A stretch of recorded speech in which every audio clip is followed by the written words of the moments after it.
L'abonnement et la cloche sont comme les likes, rien ne les arrête. Et il en sera ainsi tant qu'il y aura des hommes prêts à lâcher un commentaire. Mon trésor, c'est à l'équipage Killer Bee que je l'ai laissé. Partez vite à la recherche des vidéos de Neil le Soubéran, si vous n'avez pas peur de l'aventure.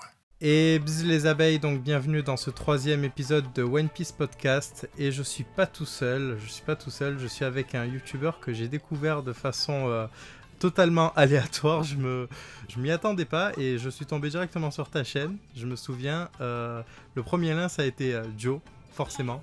Ensuite, le deuxième truc qui m'a marqué, ça a été 20th Century Boy. Et petit à petit, j'ai vu que tu parlais du Jump et de One Piece. Et donc, bienvenue sur Killer Bee et présente-toi. Donc déjà merci à toi pour l'invitation. Donc moi c'est Otakult, je fais des vidéos essentiellement sur le Shonen Jump, donc des reviews sur le Jump chaque semaine, chaque dimanche. Après je fais aussi de la critique de manga, d'anime, de mangaka, de perso. Et voilà, après bah. Et du coup merci à Neil pour l'invitation parce que moi sur ma chaîne je parle pas souvent de One Piece. Bah voilà, du coup maintenant c'est l'occasion. Et oui, et donc du coup on va parler du dernier chapitre en date et on va commencer par la couverture, donc la mini-aventure de la Omai Family de Capone BG et simplement sa réaction en fait, il semble sur ses gardes et comme je vous l'avais dit dans la vidéo précédente, enfin en tout cas la semaine dernière, je pense que le mariage de Lola est lié à l'équipage de Shanks et à Lucky Roux, donc ça serait une bonne preuve, peut-être un peu trop avancé de dire preuve, mais ça sera en tout cas un bon élément de dire que le haki de l'observation de Capone BG s'est activé parce qu'il s'est trouvé tout simplement en présence de quelqu'un de puissant et pourquoi pas le Kirou. Ouais, bah déjà ça ferait faut quelqu'un d'important parce que voilà, Capone BG nous a montré quand même, voilà, c'est un supernova, il a quand même un vécu, on sait de quoi il est capable et je pense que c'est pas pour rien qu'il réagit comme ça aussi. Donc après Lucky Roux, je sais pas si ça sera lui, donc GG à toi si ça se confirme. Mais en tout cas, il faut au moins une pointure comme lui, donc là sur ce point je te rejoins aussi. Ouais, je pense qu'il faut soit une pointure comme lui, soit tu sais l'un des membres de l'équipage de Shanks dont on n'a pas encore le prénom, qui connaissent Luffy, tu vois, depuis son enfance, mais qu'on nous a pas encore présenté, comme le gars qui a les lunettes, le gars qui a le singe, tout ça, parce qu'ils apparaissent pendant les chapitres Romance Down, hein, le premier arc, mais ouais. On n'a toujours pas d'infos sur eux, ça peut aussi être quelqu'un comme ça. Après voilà, tout simplement le mariage de Lola, moi je me languis de voir où ça va nous mener aussi, parce que j'ai lu aussi dans les commentaires, on me l'a rappelé parce que j'avais totalement zappé, mais c'est vrai que si ça se fait, techniquement Shanks et Big Mom seraient liés. Ah ouais aussi ouais. Et ça c'est pas trop attendu de leur part, hein. Ils en ont pas très envie, mais bon, ça va être un truc assez intéressant à suivre aussi, je pense. Après justement, si c'est pas Lucky Roux, faut pas oublier, tu sais, que pendant donc les 2 chapitres de fou qu'on a eu de transition là, il y avait une info quand même super importante, c'est que l'équipage de Shanks c'est un peu le plus équilibré, tu vois. Et donc si c'est juste un mec qu'on connaît pas trop, on va dire enfin pas un figurant de l'équipage, mais un mec qui a pas été trop mis en avant et tout, mais vu que l'équipage il est équilibré, le plus faible d'entre eux, même si c'est le plus faible, tu vois, c'est vraiment une pointure aussi, tu vois. Donc ça pourrait aussi être justement le moment de mettre un pirate, enfin lambda entre guillemets de Shanks qu'on n'a pas encore eu l'occasion de découvrir, tu vois. Exactement, en plus, comme on les voit débarquer sur Marineford, on sait très bien qu'ils ont tous un niveau. Bon, ils n'ont pas le même, hein, forcément, mais ils ont tous un très bon niveau. Ils n'ont pas seulement le niveau de pirate du Nouveau Monde comme Rockstar, mais ils ont clairement le niveau de pirate de Yonkou, quoi, de membre de l'équipage d'un Yonkou. Et donc ça, c'est quand même très important. Et même quand tu vois les apparitions de cet équipage, c'est pas seulement Shanks, c'est pas seulement Ben Beckman et tout qui en impose, tu vois, c'est vraiment le groupe. Ouais, exactement. Ouais. Ils ont vraiment trop de flow et voilà, ils ont une prestance, c'est incroyable. Et donc du coup, voilà, ensuite sur le chapitre, on passe forcément à la préparation de l'assaut, et on a Luffy qui a décidé de reprendre le Nidai Kitetsu et qui ne veut toujours pas le donner à Zoro. Je ne sais pas pourquoi il le garde, alors que bon, il sait pas se servir d'un katana. Ouais, c'est un peu une merde à ce niveau-là. Mais il y tient vraiment, donc c'est un peu perturbant. Ouais, après surtout que Zoro il a déjà eu on en reparlera après, mais il a eu son nouveau sabre et tout. Et peut-être que, je sais pas si c'est pas Oda aussi qui veut faire en sorte que Zoro se concentre sur un nouveau sabre à la fois, tu vois. Mais ouais, c'est vrai que c'est un peu perturbant de voir Luffy avec ça, parce qu'on sait très bien à moins qu'il nous réserve une surprise de ouf, mais franchement je pense pas. Et, un retour de Shadow Luffy. Ouais, non mais c'est vrai que c'est perturbant. Donc moi je pense que c'est juste pour le style, tu vois. qu'il a ça. Ouais. Ouais, c'est aussi. Enfin, ça me surprendrait pas de la part de Luffy, mais pourquoi le Nidai Kitetsu à chaque fois?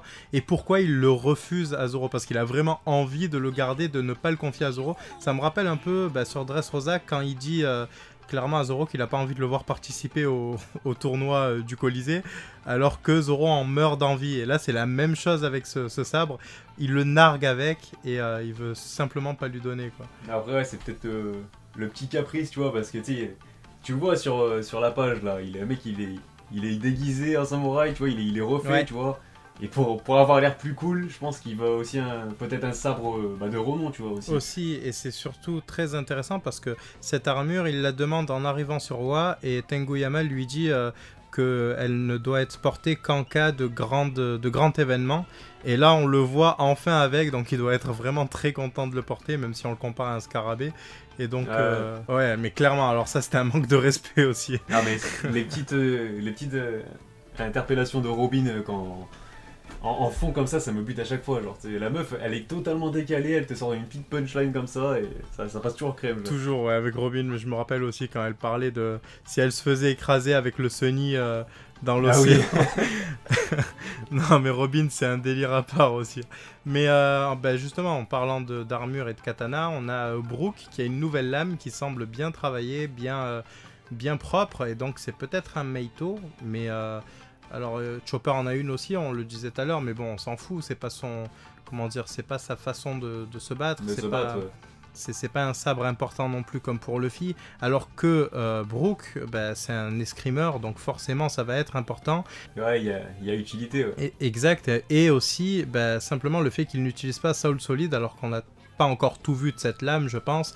Et qu'est-ce que ça va apporter de plus aussi? Est-ce qu'on va voir un gros power-up en termes de puissance de Brook? Et donc du coup, au lieu de mettre le point sur la précision et sur sa faculté à toucher un peu, comment dire, à faire du PvE en fait, simplement à toucher son environnement comme on a vu sur Whole Cake, est-ce que ça va se concentrer sur du PvP pour une fois, donc contre un autre personnage, ou comme je disais, une précision en moins pour de la puissance en plus? Qu'est-ce que ça va être? Déjà, ça serait un power-up vraiment bien pensé parce que bon, Brook, déjà, il nous a vendu du rêve sur Whole Cake alors qu'on l'attendait pas spécialement à un tel niveau, tu vois. J'attendais de Brook un super développement et tout. On l'a quand même longtemps attendu parce que voilà, Whole Cake, le mec il a apparu sur Thriller Bark, mais sur Whole Cake il a eu un développement de fou déjà. Et si en plus Oda il nous fout un Brook avec un nouveau sabre, avec un mini power-up, même si c'est pas le mec qui va être, ça va pas être le MVP, tu vois, mais ouais. ça serait clairement fou. Donc après à voir si vraiment ça se confirme aussi à ce niveau-là, si c'est vraiment un nouveau Meito ou si c'est juste pour décorer, mais ça m'étonnerait parce que Brook a utilité comme on a dit. Chopper, on sait que sa tête elle me fait jouer mal en plus, ouais. Mais c'est clairement pour jouer, Chopper. Ouais. Donc je pense que Brook c'est le bon moment aussi pour lui faire passer encore un cap parce que c'est pareil, hein. Luffy progresse à chaque fois, donc faut que son équipage le suive, tu vois. Sinon faut pas qu'il y ait un trop gros écart, un trop gros fossé entre eux.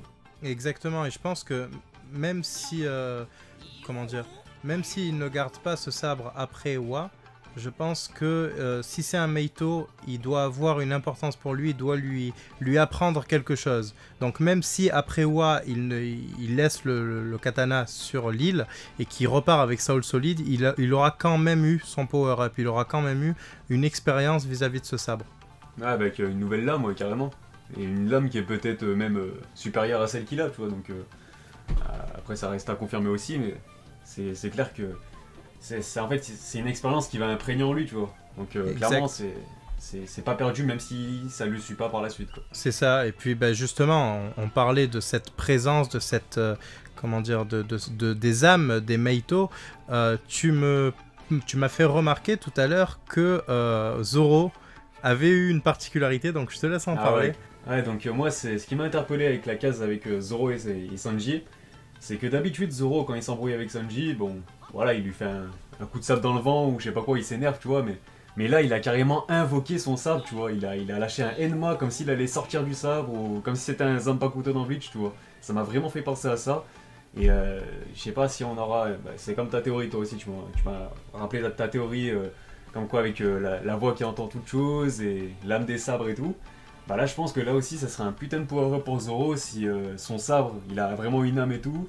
Et donc le sabre, il serait en parfaite communion avec lui. Et donc tu aurais le sabreur et le sabre en parfaite communion. Et là, ça crée une alchimie de fou. Et voilà, c'est pour ça que le mec, à peine il fait un petit coup de sabre dans le vent, voilà, ça détruit une falaise, tu vois. C'est incroyable. Le mec, Ah oui, clairement. c'est un truc de fou.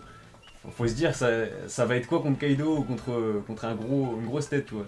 Aldebaran. Ah ouais, là, ça va être incroyable. Mais moi, ce qui m'a surtout surpris, c'est que, en fait, il l'appelle comme si c'était un Pokémon, tu vois, genre... Ouais, c'est il dit, clair. Enma, attaque. Allez. Et ça, c'est intéressant. Ça veut dire que, bon, on le savait qu'il avait surpassé Enma, mais là, ça veut dire que clairement, il peut lui donner des ordres, quoi. Il peut lui dire... Ouais, en fait, il l'a dompté, genre, il l'a dominé, ça y est. Ah oui, Il totalement. le maîtrise déjà, en fait, tu vois. Enma attaque Attends, tonnerre, quoi. C'était incroyable. Le mec, il vient d'avoir le sabre. On lui dit que fais attention, le sabre, il peut être dangereux, il peut limite prendre le contrôle sur toi et tout. Et le mec, il l'a déjà dompté en 2 secondes. C'est trop, ce mec, c'est le big boss, c'est incroyable. Mais clairement. Après, on a plein de petits mystères aussi dans ce chapitre, plein de rappels dont... Alors, on en parlait aussi tout à l'heure, mais Nekomamushi et Jinbei. Jinbei, ça va être le plus important des deux. Mais on nous rappelle l'absence de ces deux personnages. Et on a même une inquiétude de Luffy. Ouais, hein. ouais, on se focalise vraiment sur ça pour te faire comprendre qu'ils vont être super importants. Exact, ouais. Et en plus, là, c'est clairement plus que jamais besoin de l'aide extérieure. Et donc, il faut forcément que Jinbei réapparaisse de quelque part, tu vois. Et justement, genre, je me permets de mettre en avant un petit débat qu'on avait eu sur mon Discord. Et il y a un abonné à moi qui avait mis en avant une petite théorie, comme quoi Jinbei ressortirait de sous l'eau, tu vois, avec la flotte et tout, tu vois, ça serait dingue. Enfin, je sais pas s'il y aurait toute la flotte de Luffy grâce à Jinbei, tu vois, parce que c'est chaud quand même qu'ils se recontactent tous et tout, mais juste que le fait que Jinbei ressurgisse avec sa flotte à lui déjà, au moment inattendu avec Luffy et tout, tu vois, sous la mer là, ça serait dingue. Franchement, ça serait vraiment pas mal. Ouais. Après, la flotte de Luffy, moi j'y ai très souvent pensé parce que je me disais, est-ce que c'est vraiment une bonne idée? Est-ce que en même temps il faut le mettre de côté? Mais au final, il y a une solution toute simple, c'est tout simplement... la vive carte là. Oui, mais aussi, oui, la vivre carte par rapport au fait qu'il ait été mis KO par Kaido, mais aussi tout simplement Orlambus, parce que le plus gros de la flotte, c'est lui qui la dirige. Il a une armada, donc, lui, ouais. Carrément. Exactement, et là ils ont surtout besoin de nombre, et donc Orlambus à lui seul serait l'élément qui pourrait tout changer. Il n'y a pas forcément besoin de faire revenir tout le monde, parce que comme on l'a vu dans les petits encarts, ils reviendront pour un très gros événement, mais Orlambus à lui seul peut déjà faire pencher la balance, et en plus on a vu que donc pendant les mini-aventures qu'il n'avait pas l'air si occupé que ça. Hein. Pareil pour Cavendish, c'est les deux qui ont pas vraiment l'air occupés, qui peuvent intervenir un peu comme ils veulent. Après, les autres... C'était Bartholoméo qui était parti du côté de Shanks, là, je crois. C'était pas ça. Lui, il a pété les plombs. Et ben, ah ouais, lui, mais imagine, justement, sur mon Discord, on était parti en couille sur ça aussi. Imagine si Bartholoméo, il apprend que Shanks c'est le mentor de Luffy, que Luffy il est fan de Shanks, il va se dire, mais attends, si Luffy il est fan de Shanks, moi aussi, tu vois, attends, le mec il est... tu vois, imagine, Bartholoméo il se ramène avec Shanks, tu vois, pour équilibrer avec les empereurs, ouais, ça serait... On me laisse tomber là, je me tire une balle, mais je supporterais pas. Moi je pensais à autre chose, par rapport à Bartholoméo, je pensais que Shanks, s'il apprend que Bartholoméo a cramé son drapeau, ça lui fera que dalle, quoi, il s'en fout. Par contre, Rockstar, lui, on l'a clairement vu, c'est un nerveux, donc lui, il aurait pu intervenir et il aurait pu avoir un très beau combat entre Barto et Rockstar qui aurait pu servir de power-up à Barto, quoi. Parce que les deux, niveau caractère, ils sont vraiment explosifs, tu vois, donc ça serait intéressant aussi. Ouais. Ah, mais après, je pars en couille avec Shanks, hein, mais tu sais, je me dis, pourquoi pas, tu sais, maintenant tout le monde sait qu'il y a 2 empereurs sur Wano, là, donc une possible alliance, donc forcément, je pense que ça va quand même capoter entre Big Mom et Kaido, mais juste le fait de savoir ça, tu vois, ça attire... l'intérêt du monde entier, tu vois. Putain, il y a 2 empereurs qui s'allient sur Wano. Et je me dis, imagine si Shanks se ramène à son tour, tu vois, pour équilibrer la chose, tu vois, ça serait le truc, c'est qu'il y a eu une promesse entre Oden, Shanks et Baggy, mais je pense que cette promesse, ça va plutôt être Baggy qui va l'accomplir, parce que pour le moment, Baggy, c'est un peu le clown de service, alors que on le sait qu'il est fort. On le sait qu'il croit pas en lui, mais on sait qu'il est mais fort. il a un potentiel fou en vrai avec son fruit du Ouais, voilà. Et puis même, Barbe Blanche dit clairement que quand il était jeune, Baggy était vraiment redoutable. Il le dit à Shanks. Donc on le sait qu'il est fort, même si Baggy ne croit pas en lui, c'est un peu comme Usopp, quoi. Donc je pense que là, il va devoir, un peu malgré lui, se montrer réellement puissant et servir à quelque chose. À quoi, j'en sais rien. Déjà, en termes de nombre, il a la Baggy Delivery, donc il aura forcément de quoi apporter son aide au Fourreau Rouge. Mais en plus de ça, lui-même, il va devoir avoir un 1v1 contre quelqu'un, peut-être un Numbers ou quoi, mais un bon 1v1 qui le mette enfin à sa juste place auprès des fans, parce qu'on le voit tous comme un débile, alors que non, clairement. On suppose tous qu'il est fort, quoi. Et en plus, c'est un personnage que Koda apprécie vraiment, tu vois, il veut qu'il soit utile. Ouais. Peut-être il fait semblant de nous troller un peu avec lui, enfin il nous troll quand même, faut dire ce qu'il est, il nous troll quand même avec lui, mais ouais, c'est vrai que c'est un personnage qu'il apprécie vraiment et qui serait vraiment capable de mettre en avant bien comme il faut, tu vois. Après, pour mon délire de Shanks, il y a un truc qui pourrait le casser directement, c'est que, imagine, il y a 3 empereurs au même endroit, et ça laisse la porte ouverte à Barbe Noire de faire ce qu'il veut dans leur dos, tu vois, donc là, total, ouais. Là aussi, faut pas déconner, tu vois. Peut-être il y a 2 empereurs qui ont une potentielle alliance, tu vois. Et si tu laisses Barbe Noire marcher sur les territoires de tout le monde derrière, non, c'est encore pire, tu vois. Pour revenir sur Jinbei et Nekomamushi, le côté Nekomamushi, on en a parlé, je sais plus, c'était la semaine dernière ou la semaine d'avant, mais sur l'analyse de la case que j'avais fait pour Edward Weeble, quand il se fait cerner par la marine, il a l'air d'être sur Sphinx et il n'y a pas l'air d'avoir eu un affrontement. Donc on a supposé que Marco était parti avec les membres, enfin les habitants. Ouais, il était parti avant, avec les habitants de Sphinx, peut-être directement sur Zunisha ou je sais pas, mais en tout cas il aurait fait évacuer l'île et il serait en route avec Nekomamushi. Et ça serait vraiment incroyable, je pense. Bah, de toute façon, on sait qu'il faut des renforts extérieurs, donc ouais, clairement, Marco, il est très attendu là, tu vois. Parce que le mec, entre guillemets, il a une revanche à prendre aussi, parce qu'il s'est fait démonter par Barbe Noire avec le reste de l'équipage de Barbe Blanche, là, donc... Marco, c'est le moment aussi de le remettre vraiment en avant. Et quand on sait qu'Oda a utilisé la guerre de Wano comme le truc le plus incroyable de One Piece, faut des pointures, tu vois. Donc, encore une fois, ouais, c'est sûr. Marco, je l'attends au tournant, c'est obligé. Le problème, c'est que s'il y a Marco, il va nous falloir 2 autres membres de l'équipage de Barbe Blanche. Il va falloir justement celui qui vient de Wa, qu'on voit dans le flashback attaché là. Ouais, celui qui est un peu efféminé, ouais. Ouais, voilà, il y a lui et il y a aussi Vista parce que forcément les épéistes, quoi. Donc on peut pas le laisser de côté. Ouais, clairement. Après, je sais plus si on sait exactement ce qu'il est devenu, Vista. En fait, techniquement, on les voit plus ou moins tous, je sais pas si ça a été officialisé ou pas, mais on les voit plus ou moins tous contre Barbe Noire se faire démonter. Ouais, donc on sait pas, ouais, c'est ça, on sait pas exactement qui a survécu ou du moins qui est à l'abri, qui n'est pas hors d'état de se battre, quoi, tu vois. Non, le seul KO qu'on a vu, c'est AO. Les autres, on sait pas encore où ils en sont. Après, il y a encore quelqu'un, j'ai envie de dire, qu'il faut mettre en avant aussi. C'est simplement le Sunny. Parce qu'on voit qu'il se fait...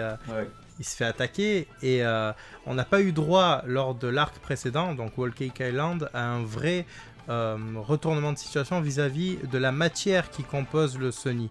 Donc c'est du bois d'Adam, c'est un bois qui est pratiquement indestructible, légendaire. Il y a eu des guerres pendant des centaines d'années au pied de cet arbre et l'arbre n'a jamais rien eu.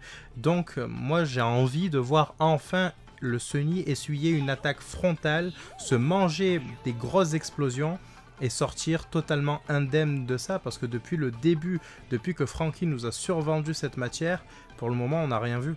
Ouais, clairement, en plus c'est ce que je te disais, Oda il aime bien nous troll en faisant genre que le Sunny il morfle à chaque fois, tu vois. Genre avec Whole Cake Island, il fait exprès de nous faire croire que Big Mom a détruit le bateau, le Sunny et tout. Mais en fait non, tu vois, il a rien eu, c'était Wadatsui qui les a sauvés.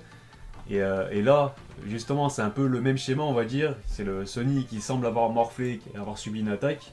Et là, justement, comme tu dis, c'est le moment de montrer que c'est le bateau qui est fait avec le bois du Seigneur des Pirates, quoi, son bateau. Donc le Ro Jackson, le Thousand Sunny, il faut qu'il soit aussi de ce calibre-là, tu vois, si les Mogi veulent arriver au bout du Nouveau Monde, tout simplement, de leur aventure, il faut aussi que leur bateau soit à la hauteur. Donc là, et puis même, rien que pour Wa, rien que pour la contre-attaque, il faut qu'il ait survécu. Enfin, Ah, bien mais sûr qu'il a clairement. survécu, mais je veux dire, il faut qu'il ait un retour fulgurant, tu vois, un truc qui le mette sur le devant de la scène. Ouais, clairement. Parce que s'il a des bombardements pétés, si c'est ça qui annihile le Sony, franchement, enfin non, c'est même pas je serais dégoûté, c'est impossible pour moi, tu vois, c'est impensable en fait. Ah oui, C'est mais pas pour moi possible. aussi, ouais. C'est comme un personnage qui meurt en coulisses, tu vois. Pour moi, c'est pas faisable. Dans One Piece, en tout cas, il faut une grosse scène, il faut un truc qui pète, quoi, qui en mette de partout. Comme dirait De Funès, il faut pam, tu vois, il faut un truc qui soit là. Et donc, du coup, ouais, pareil, je vois pas le Sony se faire détruire aussi facilement. Et comme je le disais, je le vois participer à la contre-attaque contre Orochi, parce que pour le moment, il a un peu le monopole sur tout. Il nous montre que Ouais. c'est lui le big boss, etc. Et en participant à cette contre-attaque, je veux voir Kid livrer les katanas qui sont restés bloqués à cause du pont. Et je veux le voir parce qu'on voit que les ponts sont détruits, mais en même temps, sur la map, on voit clairement que les frontières terrestres existent encore. Elles peuvent pas être détruites, elles. Donc je pense que dans tous les cas, les katanas vont être acheminés là où ils doivent être acheminés. Mais faut le dire clairement, Kid, s'il utilise son pouvoir, ça ira beaucoup plus vite. Et donc je pense que ça pourrait être intéressant aussi de le voir participer à cette contre-attaque anti-Orochi. Et justement, juste un dernier point sur le bateau, ça pourrait faire un beau parallèle avec le Vogue Mary, parce que tu sais, forcément tu t'en rappelles, à la fin de Water 7, c'est un peu le Vogue Mary qui va sauver tout le monde, tu vois. Et là, justement, Ouais. si le Thousand Sunny fait un peu dans la même veine, tu vois, il se remet sur le devant de la scène pour remettre tout le monde sur pied, pour partir de l'avant, partir à l'assaut. Sauf que là, la différence, ça serait de montrer que le Thousand Sunny, il est vraiment un cran au-dessus du Vogue Mary. Et là, lui, il serait totalement indemne, en fait, tu vois. Et Oui, ça montrerait totalement. que- Parce que comment il s'appelle, le Mary est arrivé fracassé. C'est Ouais, grâce c'est à ça. Iceberg que c'est vraiment Iceberg qui l'a remis sur pied, quoi. Ouais, c'était son Et, dernier souffle, tu vois. Exact, il livrait ses dernières forces. Et là, ça serait bien de voir le Sony livrer une bataille en tant que Mugiwara, parce qu'il a sa carte de toute façon. Hein, il est considéré comme un membre de l'équipage. En tant que Mugiwara, le voir le livrer un combat de lui-même, même si on le reverra pas en tant que Cloud Waterman pendant un moment, au moins une fois, au moins 7 fois là pendant l'arc, ça serait cool. Ça serait vraiment très intéressant. Ouais, clairement, et en plus, c'est pas forcément le point que t'attends le plus de cet arc, tu vois. Exact. En fait, c'est tellement excellent de partout, il y a tellement. Peu importe le groupe que tu te focalises, tu vois, que ce soit du côté de Law, de Zoro, de Luffy, De du côté Frankie, c'est ouf de Frankie. Ouais, de partout en fait. Il y a tout qui a un potentiel pour nous faire vibrer, mais de tous les côtés, quoi. C'est un truc de fou. Ouais. Et justement, un truc qui m'a fait vraiment vibrer aussi, c'est que, donc voilà, je rappelle la petite histoire, Oda avait dessiné pendant l'arc Laboon ou pendant l'arc Lockdown, je ne sais plus, une case en noir et blanc avec 4 personnages qu'il a ensuite colorisé pour le One Piece Color Walk numéro 2. Alors je n'ai pas le nom d'animal qui va avec le Color Walk numéro 2, je crois que c'est, je sais pas si c'est Python, Lion ou quoi. Non, Lion c'est le 4. Bref, avec le numéro 2, il y avait du coup 4 persos, un de dos qu'on a reconnu des années plus tard et qui était donc Boa Hancock, et un qui ressemble énormément à la silhouette de dos qu'on voit dans la dernière image, donc à Oden Kaozuki. Et ça serait pas totalement bête parce que moi je vois un lien tout con entre les personnages, c'est le Haki des rois. Les 4 à mon avis l'ont. On sait que Boa Hancock là, elle le dit. Donc pourquoi pas Oden. Moi je vois aussi clairement la dernière scène où comment dire, les gens se sentent à l'écart, ils ont une impression de chaleur, d'enfermement quand il est là. Y en a qui disent oui, comment dire, faites rentrer vos filles et vos femmes, etc. Mais il y en a d'autres qui ont chaud et qui se sentent vraiment à l'étroit. Et donc je pense que c'est tout simplement un effet secondaire du haki des rois, en tout cas du haki de Oden, quoi. Ouais, juste sa prestance, un peu comme Shanks avec quand il arrive sur le bateau de Barbe Blanche. Exactement, là. ouais. Et juste sa prestance en fait, et le mec il a tellement de flow, il a tellement de charisme que rien que le fait d'être à côté de lui pour les sbires, les sous-fifs on va dire, les mecs lambda, juste ça en fait pour eux c'est dur à supporter, tu vois. Mais justement ça c'est déjà du haki des rois. Ouais, justement. Donc le mec... Donc c'est exactement la même chose avec Oden, ouais, je suis tout à fait d'accord et c'est à ça que ça m'a fait penser justement. Ouais, donc là clairement, et justement on parlait de son flashback tout à l'heure, le mec c'est l'un des flashbacks que j'attends le plus, tu vois. Le mec, on n'a pas vraiment eu le temps de s'attacher à lui encore et tout, on connaît quasiment rien de lui. en profondeur, je veux dire, mais c'est un flashback que j'attends. C'est un truc de fou en fait. Le mec, je sens qu'il va nous faire un flashback incroyable. Oda, il a le secret à chaque fois. Peu importe que le personnage soit important ou pas en fait. Parce qu'il nous a déjà démontré avec Senior Pink, en un chapitre, il te met une profondeur au perso, mais laisse tomber, son flashback, je l'avais kiffé. Alors ça va être quoi avec Oden, le mec c'est un personnage super important. Le flashback il va être important pour Wano, mais aussi pour One Piece et le monde tout entier, tu vois. Donc franchement c'est l'un des flashbacks que j'attends le plus de One Piece, donc j'ai vraiment hâte d'être à la semaine prochaine. Ouais, moi aussi. Et puis il y a un truc tout bête, c'est simplement pourquoi Oa a fermé ses frontières. Il semble ne pas le savoir quand il est sur le navire de Roger. Il le dit, il dit j'ai pas la raison exacte. Mais là, quand on nous montre le flashback, on nous dit voici la raison pour laquelle les Kaozuki ont fermé le truc. Et ça se passe avant qu'ils rejoignent l'équipage de Roger. Donc je pense qu'on va avoir vraiment toute sa vie. Toute sa vie. Ah, et en plus, le mec, tu vois, on voit qu'il est détesté et tout, genre. C'est ça qui m'a interpellé aussi.